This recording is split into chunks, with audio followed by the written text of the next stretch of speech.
বাড়িতে যখন আপনি আসবেন, আল্লাহ রাসূল বলেছেন, পুরুষ রে, তোমার বাড়িতে আসার আগে আগে তোমার স্ত্রীকে ফোন করে তুমি জানিয়ে দাও, হালেমার মা আমি বাড়িতে আসছি, জায়েদার মা অমুক দিন বাড়িতে আসছি, ফাতেমার মা আমি অমুক দিন বাড়িতে আসছি।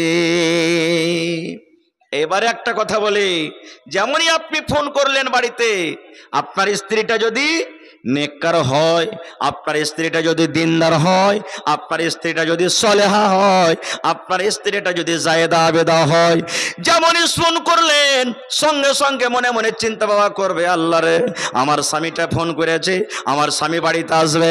এবার যদি আপনার স্ত্রী নেককার হয়, তাইলে ওই মাকে ওই বোনকে বলবো, মা রে, কি করতে হবে আপনাকে? আল্লাহ রাসূল সাল্লাল্লাহু আলাইহি ওয়াসাল্লাম যেইভাবে আপনাকে চলতে বলেছেন সেইভাবে আপনাকে চলতে হবে। কিভাবে আপনাকে চলতে হবে? যেমনই আপনার স্বামী আপনাকে ফোন করেছেন, বিবি রে, অমুক মাসের আমি 5 তারিখ আমি বাড়িতে আসবো রে বিবি, অমুক মাসের 3 তারিখ আমি বাড়িতে আসবো। এবার আপনাকে যখন আপনার স্বামী বাড়িতে ঢুকবে, তারই একদিন আগে আপনাকে যত আপনার বাড়ির কাজ আছে সমস্ত কাজ কামকে সেটে নিতে হবে। এবার যখন আপনার স্বামী বাড়িতে ঢুকবে, বাড়ি ঢোকার 2 ঘন্টা 3 ঘন্টা আগে সুন্দর আপনার বাড়িতে যেটা একটা কাপড় আছে, কাপড়টা পরে থাকতে হবে। আল্লাহ রাসূল বলেছেন, প্রাইভেট যেগুলো তোমার সাফ করার দরকার আছে তুমি সাফ করে নাও। তোমার স্বামীর জন্য তুমি তৈয়ার হয়ে থাকো, তোমার স্বামীর জন্য তুমি পাউডার লাগিয়ে থাকো, স্বামীর জন্য সেন্ট লাগিয়ে থাকো, স্বামীর জন্য চিন্তা করে থাকো, সুন্দরভাবে তুমি একবারে তোমার স্বামীর জন্য রেডি হয়ে থাকো। কারণ তোমার স্বামী যখন বাড়িতে ঢুকবে, যেন তোমাকে দেখার সাথে সাথে তার মন খানা যেন খুশি হয়ে যায়, এরকম ভাবে তুমি তৈয়ার হয়ে থাকিও। কিন্তু ওই জায়গাতে যেদিন স্বামী বাড়িতে ঢুকছে সেদিন কাজ করছে, গোবর তুলছে, বাড়ি ঘর ঝাড় দিচ্ছে, ওই দিন আরো অন্য অন্য কোনো কাজ করছে। এবার বাড়িতে যখন ঢুকবে তখন স্বামীর মন খারাপ হবে না? হবে না?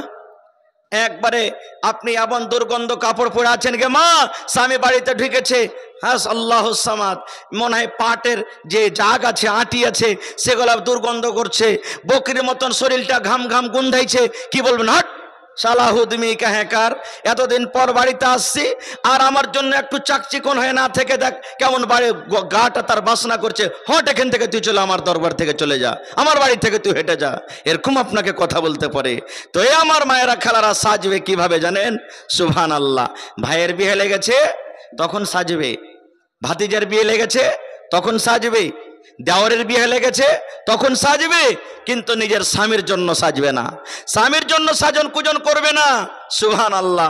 এ আমার মায়েরা খালারা, একটা হাদিস, এই হাদিসটাকে আমি একটু পেন্ডিংয়ে রেখে দিলাম, একটা হাদিস বলি আপনাদের সামনে, এটাও কিন্তু সহিহ হাদিস। আল্লাহ রাসূল সাল্লাল্লাহু আলাইহি ওয়াসাল্লাম সালমান রাদিয়াল্লাহু তাআলা আনহু এবং আবু দারদা রাদিয়াল্লাহু তাআলা আনহু দুজনকে ভাই লাগিয়ে দিলেন। এই হাদিসটাকে আমি রাখলাম এখানে, ভাই লাগিয়ে দিলেন কাকে? সালমান রাদিয়াল্লাহু তাআলা আনহু আর আবু দারদা রাদিয়াল্লাহু তাআলা আনহু দুজনকে ভাই লাগিয়ে দিলেন।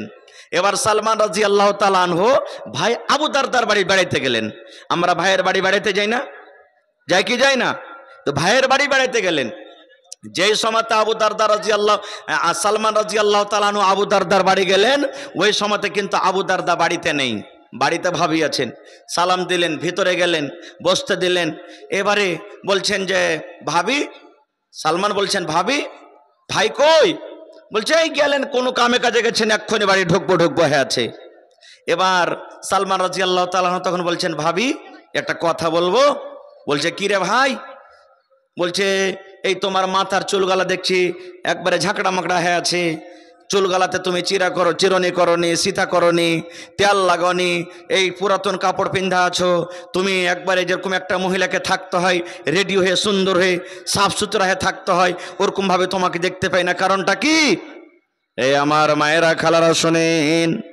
যখন কথাটা শুনলেন, এবার আবু দারদার স্ত্রী বললেন, ও ভাই সালমান, কার জন্য আমি সাজবো রে ভাই? কে আমার সাজন দেখবে? কার জন্য আমি সিধা করব? কে আমার সাজন দেখবে? কার জন্য আমি পাউডার লাগাবো? কার জন্য আমি চিরনি করব? কার জন্য আমি সেন্ট লাগাবো? কার জন্য আমি নতুন কাপড় পরবো রে ভাই? কে আমার সাজন দেখবে? কাকে আমি দেখাবো? বলছে কেন আমার ভাইকে তুমি দেখাইবে? বলছেন না রে ভাই না, আমার সাজন দেখে না, আমার নতুন কাপড় পিন্দা কোনো কাজ নাই। বলছে কেন ভাবি রে? বলছে ভাই রে, তোমার ভাই আবু দারদা দিনের বেলাতে রোজা করে, দিনের বেলাতে রোজা চালিয়ে যায়, রোজা চালিয়ে যায়। এবার দিনের বেলাতে আমার সাজনকে দেখবে, কারণ রোজার হালাতে আল্লাহ নবীর ফয়সালা যে নিজের বিবির সাথে মিলন করতে পাবে না, পাবে? আল্লাহ হারাম করে দিয়েছেন। দিনের বেলাতে কার জন্য সাজবো? এবার সালমান বলছেন ভাবি গে, রাতের বেলাতে সাজতে হবে গে ভাবি। বলছেন না রে ভাই না, রাতের বেলাতে তোমার ভাইয়ের কিন্তু আমার সাথে কোনো দরকার নাই। বলছে কেমন কথা? বলছে ভাই সালমান, দিনের বেলাতে তোমার ভাই রোজা রাখে, আর রাতের বেলাতে তাহাজ্জুদের নামাজ পড়ে পড়ে রাত কাটিয়ে দেয়। তাহলে দিনের বেলাতে রোজা রাখে আমার কাছে আসে না, আর রাতের বেলাতে এশারের নামাজের পর তাহাজ্জুদের নামাজ পড়ে পড়ে রাতটাকে কাটিয়ে দেয়। রাতের বেলা তো আমার কাছে আসে না, তাহলে আমি কার জন্য সাজন সাজবো? কে আমার সাজন দেখবে? বলছে এটা কথা না তো? হ্যাঁ। বলছে ঠিক আছে। গল্প স্বল্প হলো, কিছুক্ষণ পরই আবু দারদা রাদিয়াল্লাহু তাআলা আনহু বাড়িতে ঢুকলেন, সালাম কালাম হইলো। এবার বিবিকে বলছেন যে এই ভাইকে খেতে দাও, সালমান এসেছে খেতে দাও। বিবি বলছেন যে খেতে দিয়েছি, কিন্তু আপনার অপেক্ষাতে আছে বলে খাইনি। বলছে খেতে দাও, সামনে খাবার দিয়েছেন। এবারে সালমান রাদিয়াল্লাহু তাআলা আনহু আবু দারদাকে বলছেন তুমিও এসো, মেহমানের সাথে মেজবানকে বসতে হবে, তুমিও এসো। বলছে না রে ভাই তুমি খাও। বলছে কেন? বলছে আমি রোজা করে আছি যে। বলছে কেমন রোজা? বলছে নফল রোজা। বলছে রোজা ছেড়ে দাও, এসো তুমি আমার কাছে, আমার সাথে খানা খাও। বলছে না ভাই কেমন কথা বলছো, আমি তো রোজা করে আছি, আমি রোজা ছাড়বো না, তুমি খাও না। এবারে সালমান রাদিয়াল্লাহু তাআলা আনহু বললেন, রে আমার বন্ধু আবু দারদা শুনে নাও, তোমার বাড়িতে আমি এসেছি মেহমান হয়ে, যদি তুমি আমার সাথে খানা না খাও, আমি সালমান তোমার খানা খাবো না, তোমার খানা খাবো না। তুমি আমার সাথে খানা খাও, তাহলে আমি খাবার খাবো। এবার কি করবেন? রোজাকে ভেঙে দিলেন। এবার দুই বন্ধু খানা খেলেন। খানা খাওয়ার পর দিন কাটলো, মগরিব হলো, ইশার হলো। এবারে আবু দারদা বলছেন সালমানকে, ভাই তুমি এই ঘরে আরাম করো, এখন আমি যাই। বলছে কোথায়? বলছে তাহাজ্জুদ পড়তে যাব মসজিদে।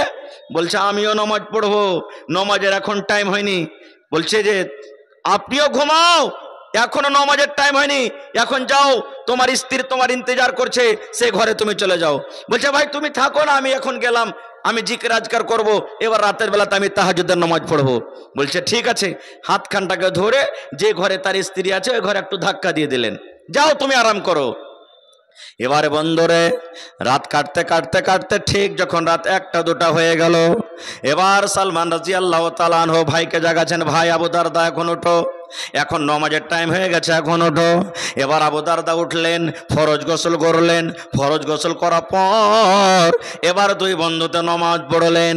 এবারে সালমান বলছেন, ও ভাই আবু দারদা, তোমার উপরে তোমার শুধু আল্লাহর হক নাই রে ভাই, তোমার উপরে আল্লাহ যে চোখ দিয়েছেন, এই চোখের তোমার উপরে হক রয়েছে।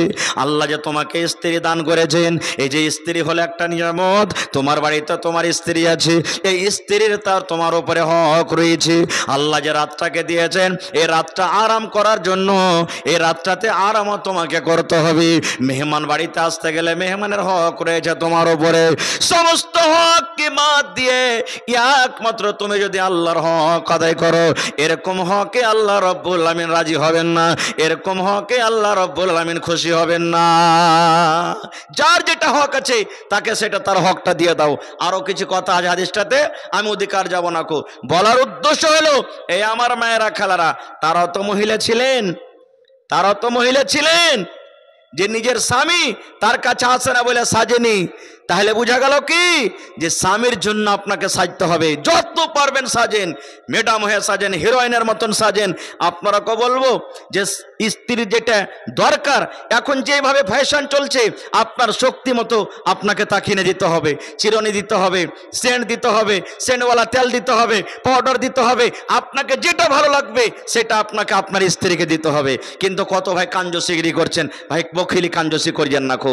খের যা হোক, এইবার ব্যাপারে আবু তালহা রাদিয়াল্লাহু তাআলা আনহু বাড়িতে ঢুকবেন, সেই দিন কিন্তু ওই যে কলেজার টুকরা উমাইর যাকে বেমারি হালাতে রেখে গেছিলেন বাড়িতে, সেই দিন বাড়িতে ঢোকার আগে আগে সুবহানাল্লাহ মারা গেলেন। মানুষ যদি মারা যায়, মৃত্যুর খবর পান, কি দোয়া পড়বেন বলেন তো? ইন্না লিল্লাহি ওয়া ইন্না ইলাইহি রাজিউন। আল্লাহুম্মা আজুরনি ফি মুসিবাতি ওয়া আখলিফ লি খায়রাম মিনহা। যখন মারা যাবে কেউ, মরার খবর পাবেন, তখন পড়বেন ইন্না লিল্লাহি ওয়া ইন্না ইলাইহি রাজিউন। কিন্তু হায়রে আল্লাহ, মায়েরা খেলারা এত মন ভেঙে ভেঙে কানবে, মা গে তুই মরে গেলি গে মা, তোর জিন্দা মুখখানা একটু দেখতে পানো না গে মা। বাবাজি তুমি আমার বাড়িতে এসেছিলে যে আব্বা, তোমাকে সিঙ্গির মাছ দিয়ে খেতে দিয়েছিলাম। আব্বাজি তুমি আমার বাড়িতে যদি আসতে, তোমাকে কত সুন্দর মিষ্টি গলা খেতে দিতাম। এ বয়ান ধরে ধরে কাঁদছে। সর্দি না থাকে নাকে, তার সাই সুই করে নাকে সর্দি নিয়ে চলে আসবে, এরকম মন ভেঙে ভেঙে কানবে না। কান্দেন, কানতে মানা নাই, কিন্তু কেমন কান্দন কানতে হবে? চোখ দিয়ে পানি ঝরবে, আওয়াজ হবে না আপনার মুখে।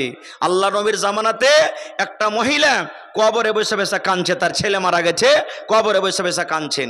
আল্লাহ রসুল চলে দিচ্ছেন।